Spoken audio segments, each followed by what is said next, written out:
Hello, How you Aaron. doing, Rick? Yeah, here we are again. And here we are again. And in this session, we said we do a game and some calculation and some made in three. And yeah, I have some calculation exercise, but also when we go through the game, I will ask you a number of questions during the game where I ask you to calculate, which is Thank even you. better than just random positions. It's from your own game. So Thank let you. me share my screen and then we get started with the game. Yep. Played on the 18th of March. We are recording this video on the 22nd of March, 2024. So 4 days ago. And you had a rating of 1052 when this game was played. And you played an opponent with a rating of 1075. Yeah. And you were white and opened with the e-pawn. I don't have a lot of things to say about the opening. You both played it quite well. Um, the four knights, we call this. Obviously, not very difficult to understand why this is called the Four Knights. Yep. And we transpose into the Ruy Lopez or the Spanish opening with bishop b5. And bishop is kicked back. All normal. Although here he plays a lemon. d5. Don't know if you remember this game, but d5 is not a great move. And yeah, you also asked about attackers versus defenders in the opening. Well, if you look at this move and try to see how we're doing on attackers versus defenders in this position, white to Yeah. play. We got three: pawn, bishop, knight versus knight and queen. I can take the pawn. Yeah, so three attackers of that one. So he just, maybe it was a mouse slip. Maybe he meant to play d6 instead of d5. But anyway, d5 is just not a safe move. And he makes things worse because after e takes d5, winning a pawn, he recaptured. And now it's costing him a piece because you took it and the piece up because of course he should have resigned to the fact that he lost a pawn. It's just simple attackers versus defenders, and we're 8 moves into the game, and you're a Yeah. full piece up, Yeah. which is very nice. Bishop e6, and now the knight is attacked twice and only defended once.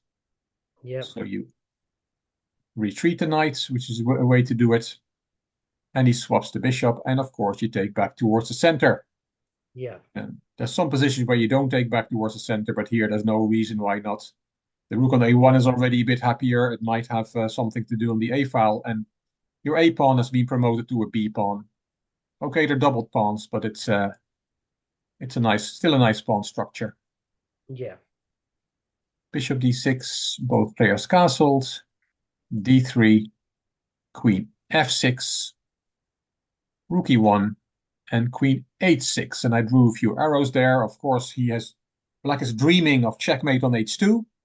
Yeah. Well, for starters, there's a pawn on the way in e5, and also your knight is still covering h2. So it's there's nothing immediately, but that is black's dream. So that's something for white to keep an eye on. That there's no tactics. That suddenly there's by the way, it's not checkmate on h2 because of course the king can always step aside. Um, Yeah. yeah, the rook on f1 is no longer there. You played a really nice move here, a move I really like. Do you remember the move you played here? Knight to g4. No, you played an even better one. You played knight f5. Hmm. And yeah, I was going to ask you why, but I drew the arrow already. It's when you're material up, you want to swap pieces, not necessarily pawns. And this is just a double attack. He has to save his queen, and you get another piece off the board. Yes. So knight f5 is a real nice move. Um, let's quick look knight g4. I didn't look at that move. Yeah, it's not a bad move, Yeah. but it's knight f5 is There's a really nice because it's discovery. Is a discovery as well with the bishop on c1. yeah, the queen on h6 is double attacked. I guess But with knight f5 that's the same thing. He needs to yeah. save his queen anyway. So it's a double it's attack twice. Of course, the queen can play. And he played queen f6, but the good news for you is that you get another piece off the board, and that's what you did. So the more pieces come off the board, the heavier the Yeah. factual Yeah. way that you're a piece up. Yeah. You keep harassing the queen, bishop g5, queen Yep. g6. And bishop back to d2. Yeah, not necessary, but not a bad move. Should have brought it to probably e3. If I was going to move it back, I mean. Yeah, bishop e3 is possible. Yeah, that's a nice diagonal. You can also leave it there. Yeah. And yeah, maybe connect your rooks, maybe something like queen e2, connecting the rooks and getting the other rook to the center, maybe. Anyway, bishop d2, there's nothing wrong with it. You're not in a rush, you're a piece up, and Yeah. it's all okay. Rook f to e8 and c3. And not crazy about that move. Have a I look think at the it's because positions. What can I black don't know do? if I'm trying to prepare d4. Yes, I understand. Yeah. And that's the strategic idea, d4, get a pawn in the center. But Yeah. of course, strategy and tactics always go together, and there's a tactical problem with c3, which, what is, black didn't see it? He Which hangs a let's have a pawn look. on d3. Yeah, it just hangs the pawn, doesn't it? Yeah, Yeah. and And you that's a know what? drawback. Yeah. Even when you said it, I'm looking. That looks not ugly, but it looks weird to me now. It's like just straight away I could see the pawn. I don't remember this game, but straight away I said that pawn hangs. I knew it straight away. Yeah. Yeah, so from that point of view, it's a maybe bishop d2 was not the ideal square for the bishop because it breaks the protection of the queen of that pawn. Yeah. So anyway, yeah, well, you said it all. He didn't see it. He played rook a to d8, Yep. and you say, "Thank you very much. I see a pawn, and I take it." Okay. Good. That rook was not developed, although it had no half-open file, and now it suddenly is in the game. It's attacking the knight. So The my knight plus drop. four here. Are you what? Sorry. Plus 4 points. Yeah, if you yeah, I'm not crazy at counting it like that because it's, chess is not really about points. It depends on the position as well. Sometimes you're Yeah. material down and you still have a better position. Or sometimes you're a piece down, but you have a raging attack on the opponent's king. Yeah. True. But Yeah. overall, I'm a piece up and a pawn up. Well, yes, correct. Yeah. Yes, a piece Yeah. and a pawn. Yeah, exactly. That's a bit. So material-wise, you're a piece and a pawn up, and also positional-wise, all your pieces are fine. You know that you don't have any bad pieces. Your king is safe. So, Yeah. I mean, his pieces are also fine, but he just has one piece less and one pawn less. So, Yeah. yeah, still clearly winning for white. He dropped the knight back, attacking your rook, and your rook went to a5, attacking the pawn. We talked last time about setting your opponent problems. Keep attacking his stuff, and he might. That is annoying for him. Although here he could again play queen takes d3, and then at the same time he would protect that pawn on b5. Hmm. He still didn't see it, and he played b4. Yeah. And again, you played a very nice move here. What do you don't remember the game, but what what do you think you played here? C4. You played c4. I'll put it on the board. Why do I like c4 so much? Because if I play takes b4, it's tripling my pawns.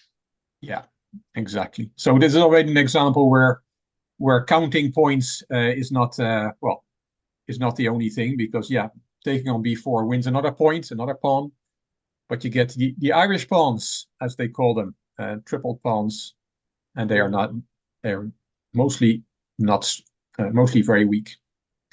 Yeah. Yeah, c4. Again, it's also a central pawn. I mean, it's looking at the center. So c4 is a very nice move. That's a move of a 12, 13, 1400 player. Good. Thank you. He brings his knight back in the game, attacking your rook, and you see a nice square on d5. And he pushes e4, trying to break open the position there. You say, no problem, I don't mind. Take, and another piece is swapped, and queen takes. So you have a pair of rooks off the board as well. Everything's going great. The more pieces you can get rid of, the fact that you're a bishop up. will weigh heavier every time. Yeah. You play queen e1, Yeah. asking if he wants to swap the queens. That would be a great success as well for white, but he doesn't do that, obviously. He played queen c2. Bit annoying, his queen in your position. You have to be a bit careful. Yeah. Attacking b2, attacking b3. And you played bishop c1. I should have played bishop to takes b4. Why? Attackers versus defenders. I couldn't win a pawn. Yeah, is b4 not defended? So if I take with the bishop, and then if he takes back with the knight, then I can take back with the queen. Oh yeah, Yeah. back rank. Oh yeah, no, I was looking at the back rank then. But then if he tries to give check, I've got the knight and the queen defending e1. Okay. Yeah. So calculation exercise there. Yeah, and then again now I could take the pawn on d6 because I've got queen and rook, and there's just a rook. Yeah. Yeah, okay. Well, let's say let's have a look at that. Make it into a calculation exercise. Let's say he plays a weird one, h6, or maybe it's not that weird. He's covering his back rank. And now try to calculate taking on d6. So if I took with the rook, and then the rook takes. Oh yeah, back rank, mate. Yeah, exactly. Let's put it on the board. We're talking about this taking on d6. And that is, well, you can do it, but you lose your rook because we cannot recapture. Yeah. Well, so how is it checkmate here? Um, Queen c1. Yeah, queen c1 or Then queen. Yeah, yeah, I defend. d1 takes. Knight takes. yeah, Check. uh, Right. yeah, yeah. It's a mate in three. So queen c1 or queen b1, and all you can do is interpose your pieces. And okay, that was a nice. You saw that quite quickly. So indeed, so we were here. Bishop takes b4, knight takes Yeah. b4, queen takes b4, and then we cannot take on d6. The chess term for that, I'm not sure if we ever covered that, is a poison pawn. Oh yeah. Yeah, we should not. D6 is a poison pawn. If you take it, he can just take your rook, and you cannot. You have to cover your back rank, so you cannot recapture. Okay. Yeah. I just thought, oh, let's say the back rank wasn't there. Let's say I'd moved the pawn to h3. I just saw queen b8 and a fork, king, rook, and then takes d6. Just calling out loud, really. Yeah. So if it was, we just played a3. If it was white to play again, that's queen b8 check. Yeah. Yeah. But sorry, I'm going off topic there. Sorry. No, no problem at all. It's always good to see them, even if it's not your move, and even it's always good to see these, um, especially in longer time control games. I know you play 10-minute games, but if let's say a long over the board game, when your opponent is thinking, it's always good to look for tactics. Oh, I would love to have a queen on b8, and you talk about these things quite a bit. So it's good to see the tactical motifs, and then later Yeah. when they might come up, then it's easier to spot them. Brilliant. Thank you. So it's good to look at those. It's good that you saw queen b8 check winning the rook, even though it's Yeah. not your move. Okay, back to the game. You play bishop c1. Yeah, so I looked at this position for a while, and instead of, you said it can take on b4, we just looked at that line. I'd like you to calculate rook takes d6 in this position. Yeah. So rook takes. If he takes, then I move queen to.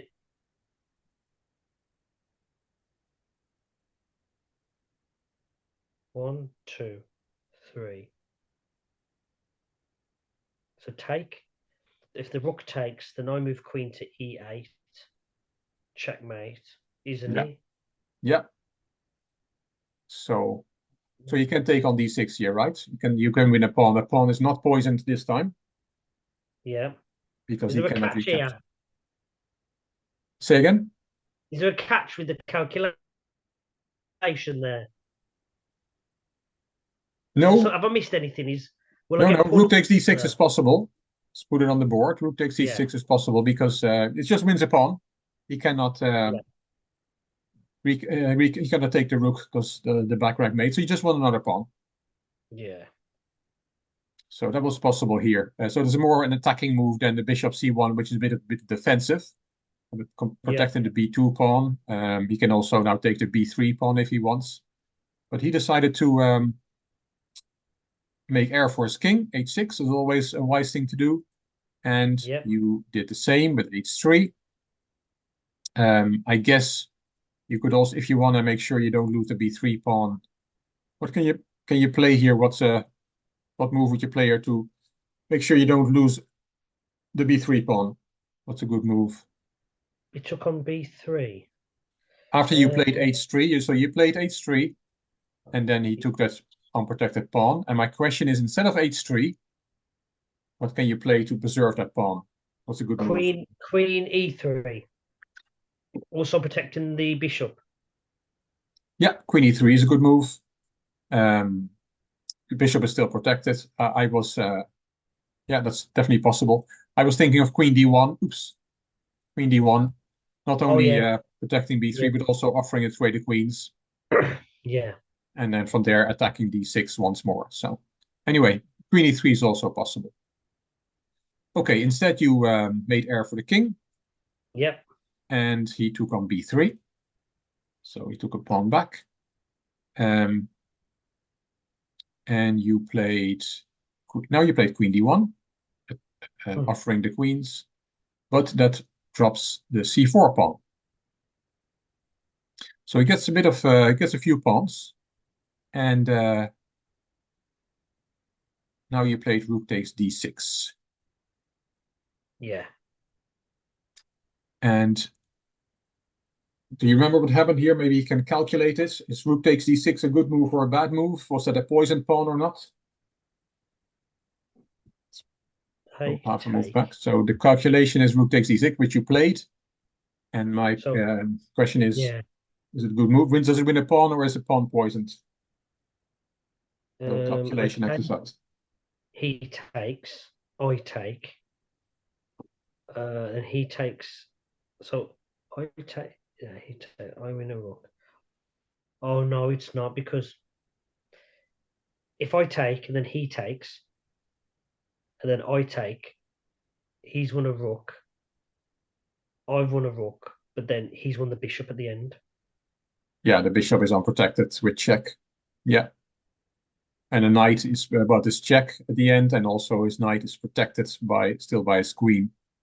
So Yeah. I didn't look how quickly you took on d6, but it is a little bit, Aaron, what I see when I follow your games. It's something that we call hope chess. And a lot of Yeah. chess players play hope chess, especially in your rating level. Say, well, I'm going to take on d6 and I hope it works. Yeah. Instead of calculating it. And of course, if you calculate and you make a calculation mistake, that can still happen. It happens all the time, of course, but at least you've calculated it. But it's more than just, well, I'm going to go for it and see what happens. And Yeah. the getting stopping to play hope chess is in my view what if you play hope chess, you're probably you can still reach maybe 1300, maybe 1400. But to go beyond that, you will have to stop playing hope chess. Make Fair. sense? Yeah. 100%. Yeah. Okay. So rook takes d6, and the variation you just calculated came on the board. He took, you took, and queen takes c1, and he has won his piece back. And Oh. material is equal now. So we gave a piece back, but the game goes on. King h2, and here he played knight a5. Strange move, there's nothing happening on that side of the board. The knight is Yeah. loose there as well. White played the knight there. a move like queen c4. It's a bit of a consolidating move, centralizing the queen. And that was a better move for black. Knight a5 is weird. Also, because it drops the pawn. Queen takes b4. Thank you very much. That pawn was protected by the knight, but now it's unprotected. So you're pawn up again. More material up. He brings the knight back. You go to e4. Nice central square. Attacking the knight, so he doesn't have time to take the pawn on b2. Yep. And he goes to that strange square again. And now it's even worse. Because what did you play here? Queen a8. And it's a simple double attack. Yeah. Yeah. So very strange. He got a piece back and then immediately started to make very weird knight moves, and it just cost him a piece. Very similar to that 1400 game I played where I had that fork. So I'm little bits now. I come alive. I like it. I have little flurries, don't I? In little flurries here and there. Yeah. Well, this is a nice tactic. You just win a full piece, and yeah, you can take on b2. And of course, with all pawns on one side of the board, it's not so easy. You don't have a pawn that can run up the board supported by queen and knight and become another queen. But you make your life a lot easier if you can swap the queens here, of course. It is good news that your own king is very safe, so his queen is not as powerful as it would be if the king was in the open. So winning position, queen f5 check. And yeah, he played a bad one. He should have played king g8, and of course he's a piece down, but he played g6. Yep. So you didn't need an invitation to enter. Thank you very much. And he immediately let you swap the queens. I guess there was no way out anyway. But this is exactly what you want, that you not only want a pawn, extra pawn, but also the queens off the board, which is even more important. And now we get to that famous endgame.